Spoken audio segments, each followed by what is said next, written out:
नमस्कार दोस्तों, मैं शंभू सिंह गोल स्टडी के यूट्यूब चैनल पर आपका स्वागत करता हूं। हम पिछली कक्षाओं से जो पढ़ते आ रहे हैं वो पढ़ रहे हैं राजस्थान के साके और राजस्थान के महत्वपूर्ण साके केवल, है ना। साके बहुत सारे हैं पर अपन क्या पढ़ रहे हैं, राजस्थान के महत्वपूर्ण साकों के बारे में अध्ययन कर रहे हैं। पिछली कक्षाओं में आपने मेवाड़ के साके पढ़ लिए, मैंने आपको जालोर का साका पढ़ाया है। आज जो हम पढ़ेंगे वो राजस्थान का सबसे महत्वपूर्ण साका पढ़ेंगे ना, जिसे राजस्थान का प्रथम साका के नाम से भी जाना जाता है। और जो बड़ा महत्वपूर्ण है जलजोहर के नाम से जाना जाता है कि पहला जलजोहर कहाँ हुआ, उसके बारे में अपन अध्ययन करेंगे। तो आइए दोस्तों, आज जो हम पढ़ते हैं वो पढ़ते हैं सवाई माधोपुर जिले के अंदर एक जो किला है, उस किले का नाम है रणथंभौर। उस रणथंभौर के दुर्ग में क्या हुआ है, एक साका हुआ है ना। क्या नाम है किले का, तो रणथंभौर दुर्ग। इस रणथंभौर दुर्ग का प्रथम साका, क्या बात कर रहे हैं अपन, रणथंभौर दुर्ग का प्रथम साका। देखिए दोस्तों, मैंने पिछले वीडियो में भी जो आपको बताया था कि अधिकतर जो साके हुए हैं या आक्रमणकारी के समय हुए हैं, वो उस आक्रमणकारी का नाम क्या है, अलाउद्दीन खिलजी। क्या नाम लेते हैं अपन, अलाउद्दीन खिलजी। इसी के कार्यकाल में क्या हुआ, अगर राजस्थान में बहुत साके हुए, अधिकतर साकों का कारण यही व्यक्ति बना है ना। देखिए कारण कि ये जो रणथंभौर है वो प्रसिद्ध क्यों हुआ या साका हुआ क्या, तो साका होने का कोई कारण, तो कारण क्या है कि यहाँ 1301 ईस्वी में, किस सन में दोस्तों, 1301 ईस्वी में यहाँ जो शासक कर रहा था उस शासक का नाम था अलाउद्दीन खिलजी। क्या नाम है, एक के अलाउद्दीन खिलजी। अब ये अलाउद्दीन खिलजी यहाँ जब शासक कर रहा था उस समय ये साका हुआ है, कहाँ पे हुआ है, रणथंभौर के अंदर हुआ है। क्यों हुआ है, कारण देखिए।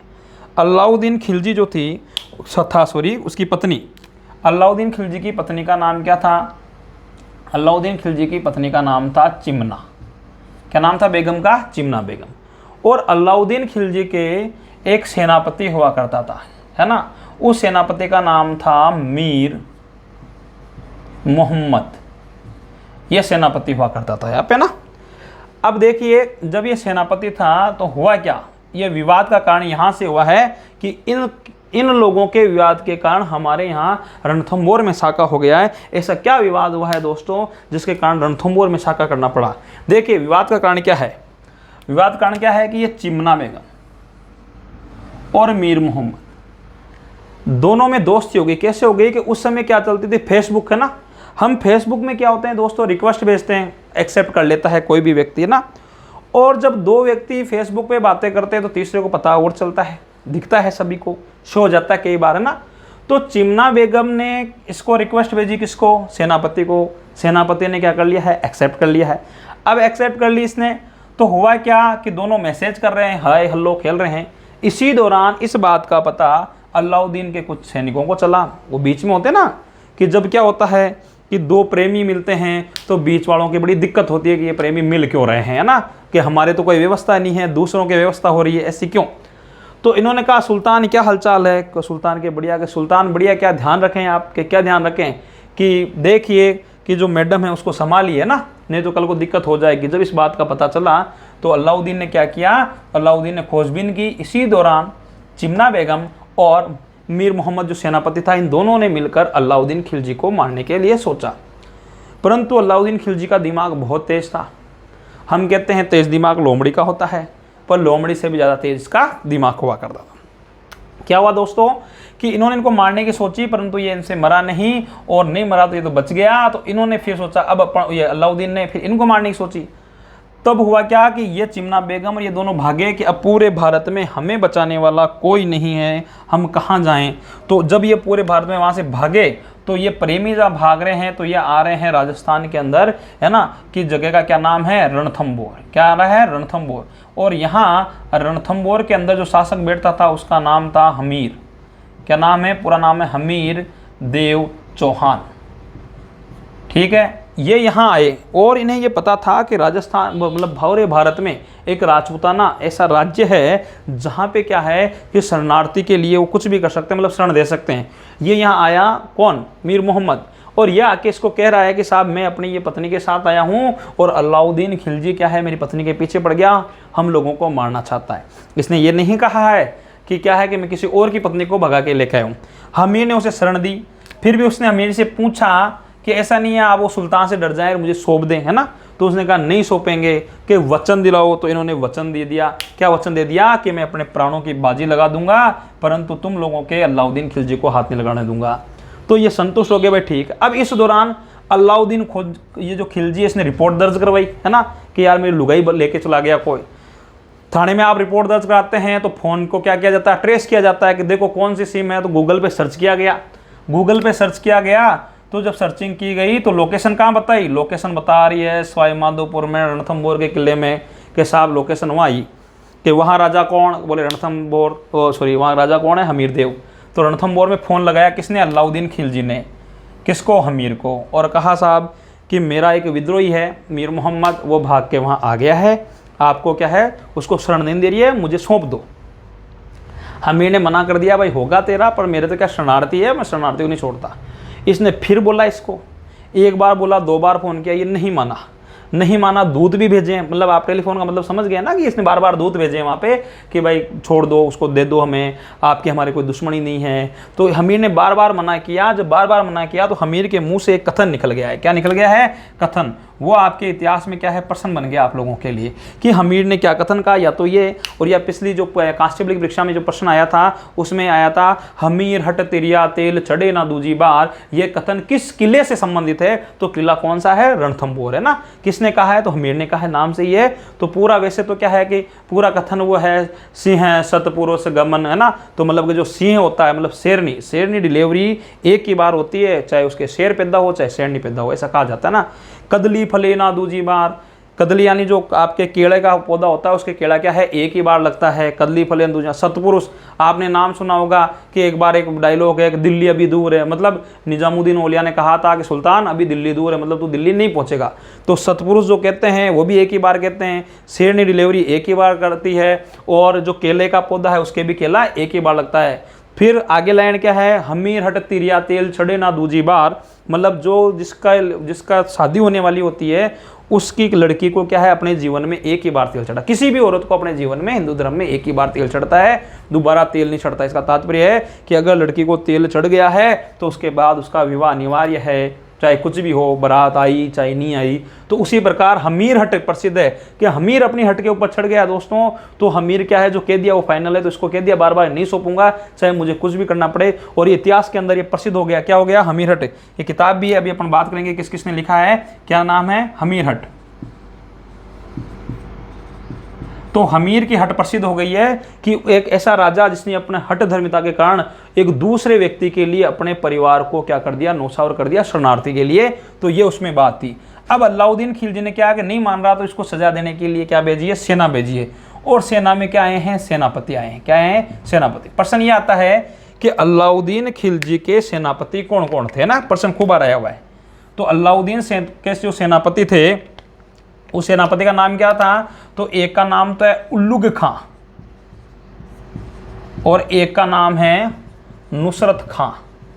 ये 2 सेनापति थे। किसके थे, अलाउद्दीन खिलजी के। मतलब रणथंभौर अभियान के समय अलाउद्दीन खिलजी के सेनापतियों के नाम क्या है, उल्लू खान और नुसरत खां। पिछली बार रिट या सेकंड ग्रेड में ये प्रश्न आया था कि रणथंभौर अभियान के दौरान अलाउद्दीन का कौन सा सेनापति मारा गया, ये प्रश्न पूछा गया उसमें ना।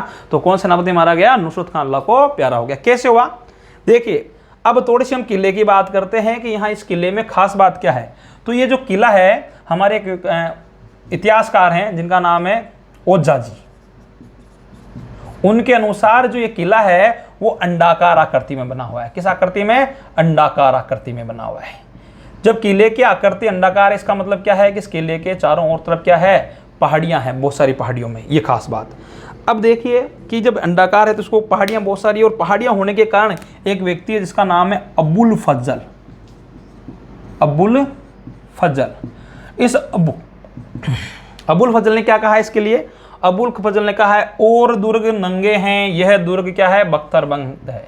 क्या शब्द है, और दुर्ग नंगे हैं परंतु यह दुर्ग बख्तर बंद है।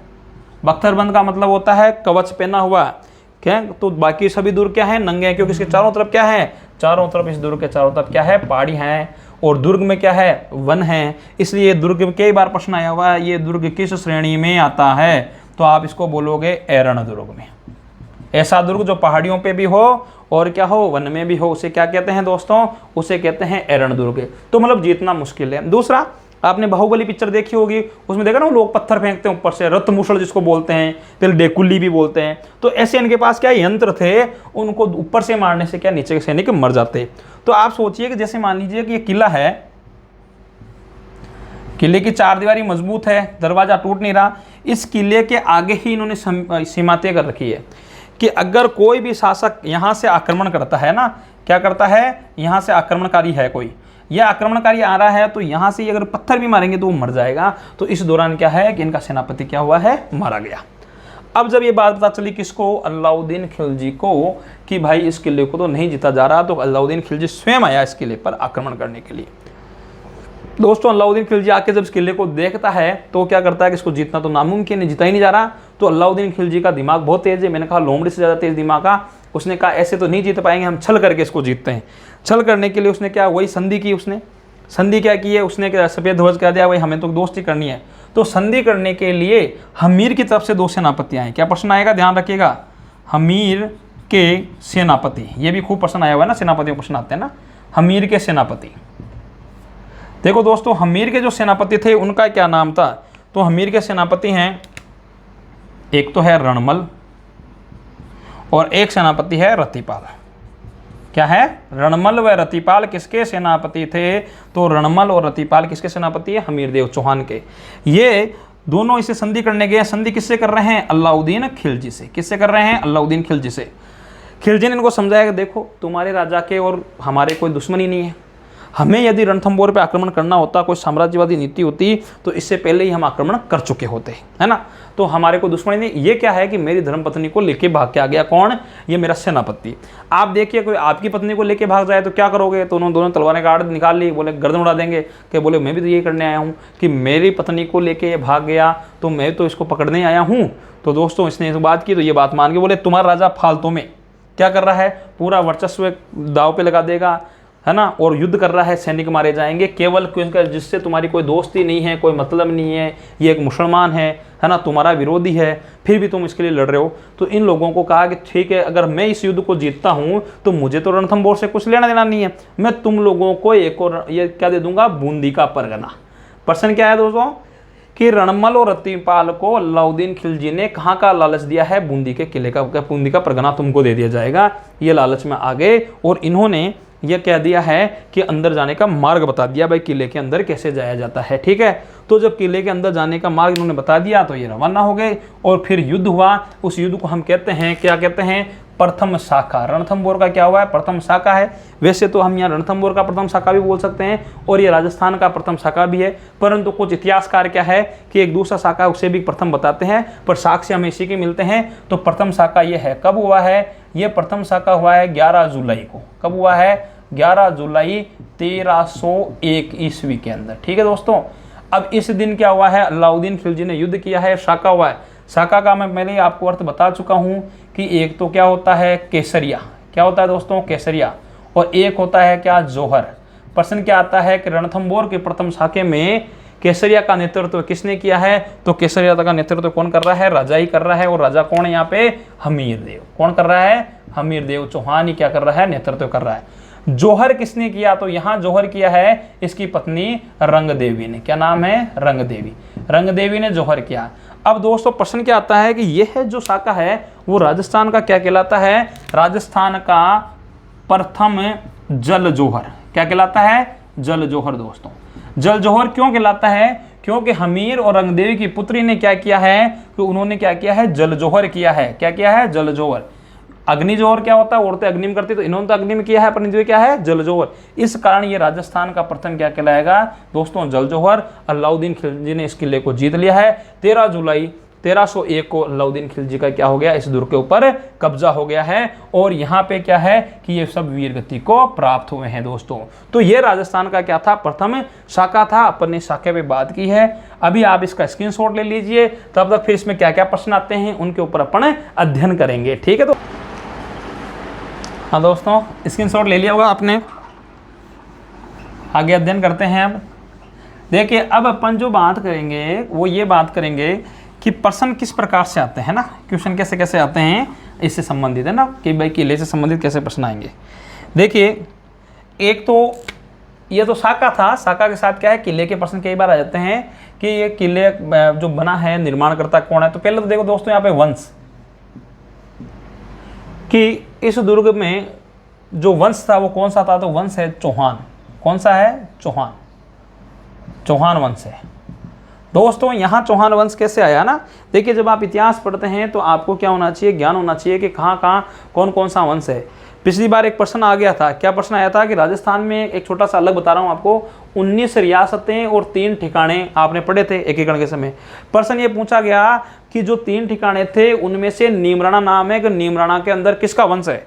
ऑप्शन था कछावा वंश, है ना, ऑप्शन था राठौड़ वंश, ऑप्शन था सिसोदिया वंश, ऑप्शन था चौहान वंश। तो देखिए लोगों ने उसको राइट किया है, क्योंकि नीमराणा जो आता है वो अलवर में आता है। नीमराणा कहाँ पे आता है, नीमराणा कहाँ आएगा, अलवर के अंदर। तो अलवर में वंश कौन सा है, नरुकों का शाखा है। नरुका किसकी है, कछाओं की है। तो उन्होंने सोचा कछावा वंश आ जाएगा, पर गलत। क्यों, क्योंकि एकमात्र ये अपवाद है, क्या है अपवाद, कि नीमराणा जो है वो चौहानों का वंश है वहां पे नीमराणा के अंदर। तो उसी प्रकार में इसलिए यहाँ वंश बताना चाह रहा हूँ कि रणथंभौर में चौहान कैसे आए। आपने एक युद्ध के बारे में सुना होगा कि तराइन का युद्ध हुआ था। कौन सा होता, तराइन का युद्ध। तराइन का जो युद्ध हुआ था वो 1191 और 92 का ना। तो 92 में यहाँ मोहम्मद गोरी इस युद्ध को जीता है, पृथ्वीराज चौहान वीरगति प्राप्त हुआ। और पृथ्वीराज चौहान का जो पुत्र था, उस पुत्र का नाम क्या था, गोविंदराज। क्या नाम है दोस्तों, गोविंदराज।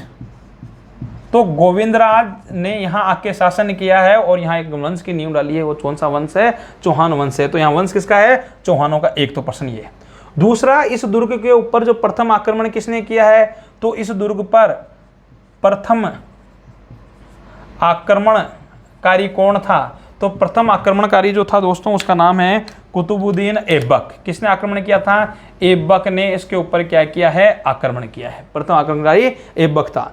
फिर इस दुर्ग के ऊपर क्या है दोस्तों, एक व्यक्ति है जलालुद्दीन खिलजी। क्या नाम है, जलालुद्दीन खिलजी। इस जलालुद्दीन खिलजी ने भी इस दुर्ग के ऊपर क्या किया है, आक्रमण किया है। तो जलालुद्दीन ने जब इस दुर्ग पर आक्रमण किया है और वो इस दुर्ग को नहीं जीत पाया है, तो नहीं जीत पाने के कारण क्या है, उसके मुंह से एक शब्द निकला, जैसे होता ना कि आपने सुना होगा मुहावरा, अंगूर खट्टे हैं, है ना, लोमड़ी कहती है अंगूर खट्टे हैं। उसी प्रकार क्या है, इसने कहा कि ऐसे 10 किलों को, क्या कहा, जलालुद्दीन खिलजी ने रणथंभौर दुर्ग के लिए क्या कहा है, तो उसने कहा ऐसे 10 किलों को मैं मुसलमान के एक बाल के बराबर नहीं समझता। मतलब जब उसने घेरा उठाया तो एक सैनिक ने उसे पूछा कि सुल्तान हम वापस क्यों जा रहे हैं, तो तब उसने ये कथन कहा था। अब ये तो नहीं कह सकता मैं इसको जीत नहीं पा रहा हूँ, तो उसने ये कथन कहा और कहा कि मैं मुसलमानों का फालतू में खून नहीं बहाऊंगा एक छोटे से किले के लिए। तो एक जलालुद्दीन का कथन आ जाता है। क्या जाता है, जलालुद्दीन ने इस दुर्ग के लिए क्या कहा कि ऐसे 10 किलों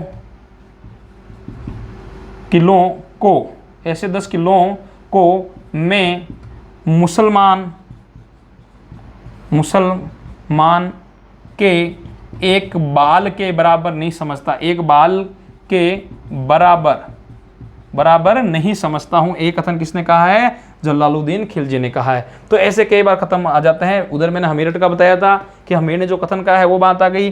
अब्बुल फजल ने कहा है कि और दुर्ग सब क्या हैं, नंगे हैं, ये बख्तरबंद है। पिछली बार अभी अपन ने बात की, एक इसका कथन आता है, वो है ना। तो ऐसे इसके लिए कथन के प्रश्न आते हैं। दूसरा आता है इस दुर्ग का निर्माण। तो निर्माण में पूर्ण रूप से कोई साक्ष्य नहीं है, फिर भी क्या है, अलग अलग लोगों ने अलग अलग बात की है। जैसे कुछ लोगों ने कहा है कि 8वीं सदी में इसका निर्माण करवाया है। तो लोगों के नाम अलग अलग आते हैं, इतिहासकार अलग बोलते हैं। कुछ तो कहते हैं कि जैन द्वारा करवाया है ना। किसी ने कहा है कि रणथंदेव चौहान द्वारा करवाया है। पर कुल मिला के इसका निर्माण 8वीं सदी में तो हो गया था। पर वंश जो चौहान वंश है वो वंश जाके कब आया है, चौहान वंश कब, किसके कारण में, गोविंदराज के कारण आया है।